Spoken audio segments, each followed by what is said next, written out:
চতুর্দিকে আলো আজ, কিন্তু সে আলোর গভীরে এখনো রয়েছে এক ভীষণ আধার।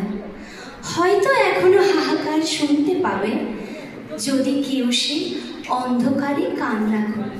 কেননা অমল আজও অন্ধকার ছেড়ে দাঁড়ায়নি সকালের সুন্দর প্রসন্ন জানালায়। ডাকো, তবে অমলকে ডাকো।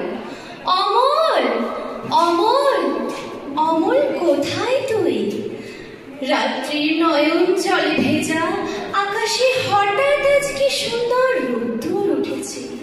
অগণ্য মানুষ আজ স্থির দাঁড়িয়েছে রোদ্দুরে। রোদ্দুরে ভেসে যায় সমগ্র পৃথিবী।